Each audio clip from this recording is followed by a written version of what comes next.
Hi friends, இந்த வீடியோவில் எதை பற்றி பார்க்க போகிறோம் அப்படின்னா நம்ம பேபியோட கலரை வந்து எப்படி இம்ப்ரூவ் பண்ணுறது அப்படிங்கிறது தான்.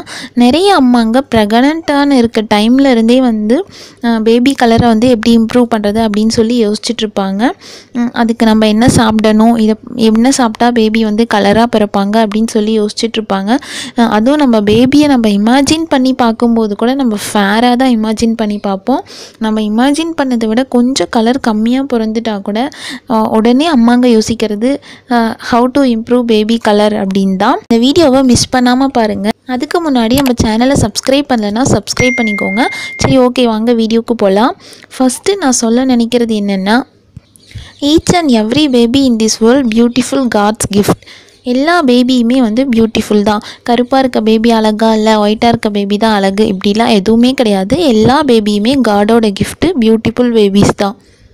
பேபியோட ஸ்கின் கலரை வந்து நம்ம சொல்கிற இந்த டிப்ஸ்னால் அப்படியே வந்து பிளாக்ல இருந்து ஒயிட்டாக மாற்றிடலாம் அப்படின்னு வந்து நான் கண்டிப்பாக வந்து ஃபேக் டிப்ஸ் சொல்லவே மாட்டேன். நான் கண்டிப்பாக ப்ராமிஸாக சொல்கிறேன், இந்த வேர்ல்டில் இருக்க எந்த ப்ராடக்ட்ஸுமே வந்து ஒருத்தவங்க ஸ்கின்னை வந்து கருப்பாக இருந்து ஒயிட்டாக வந்து மாற்றவே முடியாது.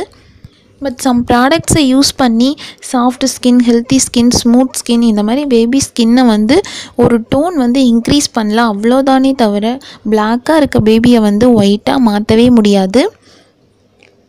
ஸ்கின் கலர்லாம் வந்து கண்டிப்பாக ஜெனட்டிக்ஸ் தான்.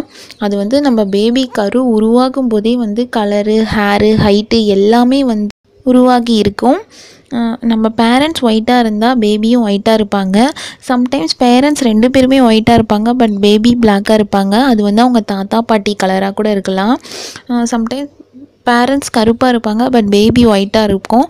இதுவும் வந்து அவங்க தாத்தா பாட்டி கலராக கூட இருக்கலாம். ஸோ ஸ்கின் கலர் வந்து ஜெனட்டிக் தான், அவங்களோட ஹிஸ்டோரி ஆஃப் த ஜீன் தான். ஸ்கின் கலரை வந்து இம்ப்ரூவ் பண்ணலாம், பட் கண்டிப்பாக சேஞ்ச் பண்ண முடியாது.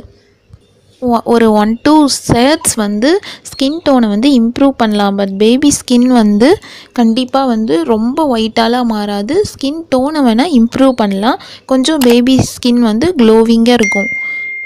ஃபஸ்ட்டு வந்து என்ன பண்ணணும் அப்படின்னா மசாஜ் தான். சம்மர் டைமில் கோகோனட் ஆயிலில் மசாஜ் பண்ணுங்கள், வின்டர் டைமில் ஆல்மண்ட் ஆயிலில் மசாஜ் பண்ணுங்கள். மசாஜ் வந்து நம்மளுக்கு ரொம்ப முக்கியம். பேபிக்கு நம்ம மசாஜ் பண்ண தான் ரத்த ஓட்டம் வந்து ரொம்ப சீராக இருக்கும். ஸோ நீங்கள் வந்து மசாஜ் வந்து கண்டிப்பாக குளிக்க போகிறதுக்கு 15 மினிட்ஸ் முன்னாடி இல்லை 30 மினிட்ஸ் முன்னாடி கண்டிப்பாக மசாஜ் பண்ணி குளிக்க வைங்க. இதுவும் வந்து பேபி ஸ்கின் டோன் இம்ப்ரூவ் பண்ணுறதுக்கு ஒன்று தான். அதுக்கப்புறம் பேபிக்கு மாய்ஸ்சரைசர் அப்ளை பண்ணுங்கள். அதாவது மாய்ஸ்சரைசர் வந்து எப்போ அப்ளை பண்ணோம் அப்படிங்கிறதுக்கு வந்து டைம் தான் ரொம்ப முக்கியம். குளித்த உடனே ஒரு 2-3 மினிட்ஸில் வந்து நீங்கள் மாய்ஸ்சரைசர் அப்ளை பண்ணணும், அப்போ தான் வந்து அது ஒர்க் ஆகும். அதுக்கப்புறம் சோப்பு, மார்க்கெட்டில் வந்து நிறைய வந்து பெஸ்ட்டான சோப்ஸ்லாம் வந்து இருக்குது. ஸோ நீங்கள் நல்ல சோப்பாக பார்த்து உங்கள் பேபிக்கு சூட் ஆகிற சோப்பாக யூஸ் பண்ணுங்கள். அதாவது என் பேபிக்கு சூட் ஆகிற சோப் உங்கள் பேபிக்கு சூட் ஆகாமல் கூட போகலாம். ஸோ நான் இந்த சோப்பு தான் அப்படின்னு சொல்ல மாட்டேன். என் பேபிக்கெலாம் நான் வந்து ஒரு 5 ப்ராடக்ட்ஸ் யூஸ் பண்ணி தான் எது பெஸ்ட்டு அப்படின்னு சொல்லி ஃபைண்ட் அவுட் பண்ணேன். ஸோ நீங்களும் வந்து உங்கள் பேபிக்கு எது சூட் ஆகுது அப்படின்னு பார்த்து நீங்கள் யூஸ் பண்ணுங்கள் சோப்பு.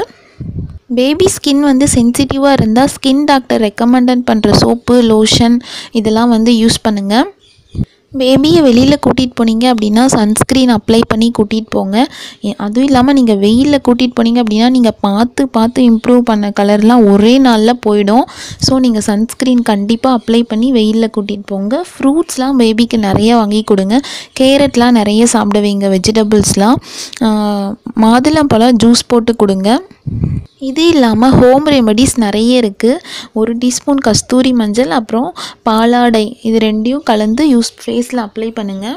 அதாவது 1:4 டைப்பில் யூஸ் பண்ணுங்கள். 1 டீஸ்பூன் கஸ்தூரி மஞ்சள் அப்படின்னா ஒரு 4 டீஸ்பூன் பாலாடை. அதுக்கப்புறம் நலங்கு மாவு யூஸ் பண்ணுங்கள். அதுக்கப்புறம் பச்சைப்பயிறு யூஸ் பண்ணுங்கள்.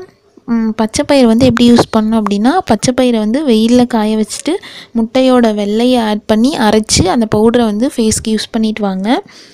இந்த மாதிரியான நேச்சுரல் இன்க்ரீடியன்ட்ஸ் போட்டு குளிக்க வைக்கும்போது சோப்பை அவாய்ட் பண்ணிடுங்க. வெறும் அந்த பவுடர் மட்டும்தான் யூஸ் பண்ணி ஃபேஸ் வாஷ் பண்ணணும். அந்த டைமிங்கில் சோப்பு போடாதீங்க. வாரத்தில் ஒரு 3 டேஸ் சோப் போட்டு குளிக்க வைக்கிறீங்க அப்படின்னா மீதி 3 டேஸ் வந்து இந்த மாதிரி மாவு போட்டு குளிக்க வைங்க. நான் திரும்பவும் சொல்கிறேன், எவ்ரி பேபி பியூட்டிஃபுல் தான். ஸோ இதெல்லாம் யூஸ் பண்ணால் ஒரு 2-3 ஷர்ட்ஸ் அதிகமாகுமே தவிர பேபி ஃபுல்லாக கலராக மாட்டாங்க. எல்லா பேபிஸும் பியூட்டிஃபுல் தான். ஸோ அவ்வளோதான் ஃப்ரெண்ட்ஸ். இந்த வீடியோ உங்களுக்கு பிடிச்சிருந்துச்சுன்னா லைக் பண்ணிவிட்டு சப்ஸ்கிரைப் பண்ணிக்கோங்க. தேங்க்யூ.